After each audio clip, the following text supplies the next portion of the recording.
So a vibrating tuning fork is held above a column of air, and the reservoir is raised and lowered to change the water level. The shortest length of air column that produces resonance is L1, which is 0.25 meters. That's shown in this first diagram. And then the next resonance is heard when the air column is 0.8 meters. That's L2 in this diagram. Since this is a closed tube, which means one end is closed, I'm going to write down the equation for the wavelength, which is the wavelength of the nth harmonic is equal to 4L over N. But because it's a closed tube, we can only have the odd-numbered harmonics, 1, 3, 5, etc. So, what this will look like is, since L1 is the lowest length you can have, that has a node down here, and it opens up into, that's the standing wave diagram. Not very good looking, but that's what it looks like. And then the L2, that's the one that will basically have one node in it, and the standing wave diagram for this one has one big loop and then that half loop like that. That is your third harmonic. So this one represents the first harmonic. L2 represents the third harmonic. So in part A, it says calculate the wavelength of the standing sound wave produced by this tuning fork. So if we use this formula to get the wavelength, we can do it from using the first harmonic, or we can do it from using the third harmonic, or we can do it from using a combination of the two. And you're going to get slightly different answers for each one. And that's just because this is kind of like a lab-based question, and they're just showing you that, nothing's perfect. You're not going to get perfect readings each time. So let me show you the three different methods. So with the first harmonic, the wavelength of the first harmonic is equal to 4L over 1.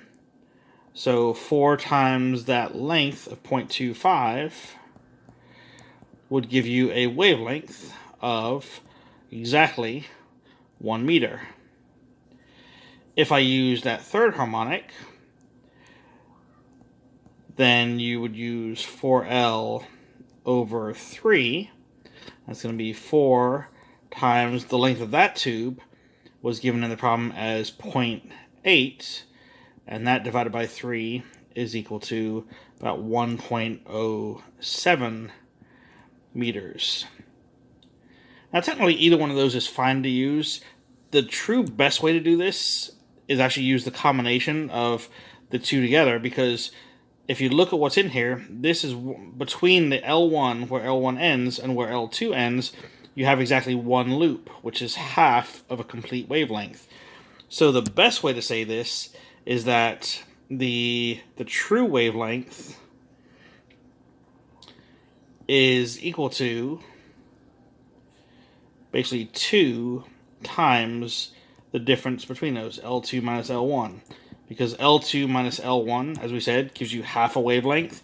So if you double that with this 2, that would give you a perfect wavelength. So L2 minus L1 is 0.8 minus 0.25 is 0.55. And 2 times 0.55 is 1.1 meters.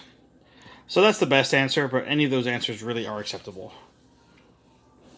In part B, now all the rest of these are just one way to do it, so I'm going to go ahead and use what is considered the best answer to answer the rest of the questions on here. Part B, calculate the frequency of the tuning fork that produces the standing wave. Well, we know frequency is equal to V over lambda, the speed over the wavelength. And it says, this, assuming the air is at 20 degrees, and we know at 20 degrees, the speed of sound is 343. If you divide it by, let's use the 1.1 that we just got, that will give you an answer of roughly about 312 hertz for the tuning fork. Part C, calculate the wavelength of the sound waves produced by this tuning fork in the water.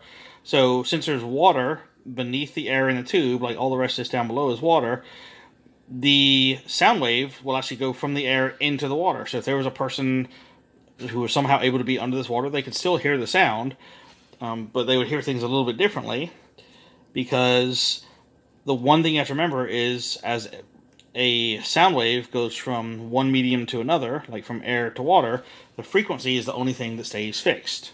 So the frequency is still going to be 312 hertz, that's a constant, but the V and the lambda will both change directly with each other. So we want to calculate the wavelength here in part C. So if we use V over F, you're given the speed of sound in water, which is 1490, divided by that frequency of 312, which gives you a wavelength of about 4.8 meters. For part D, the water level is lowered again until a third resonance is heard. You want to calculate the length L3, where it produces that third resonance. That third resonance is now going to be at the fifth harmonic. Since the second resonance occurred at the third harmonic, this one is kind of like having a longer tube still. Kind of goes like this, with the water lowered all the way down. And what the standing wave is going to look like is there's going to be a node here and a node here, and it's going to be go kind of like that. And there's a very rough picture, but 2.5 loops altogether.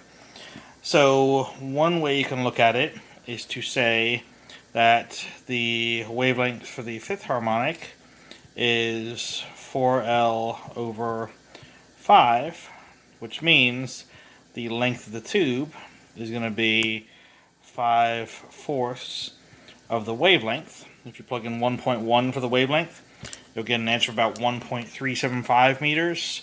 Another way you can think about doing it is take the length here, which was 0.8, and just add in another half of a wavelength, because one loop is half a wavelength, and half a wavelength was the same as this right here is half a wavelength. That was 0.55 meters, because when you doubled it, you got 1.1. So I can say 0.8 meters plus 0.55 meters, and you get 1.35 meters. So the answers are close. They're a little bit different still, but again, that's just from a lab-based question. I'm having a little bit of error in there.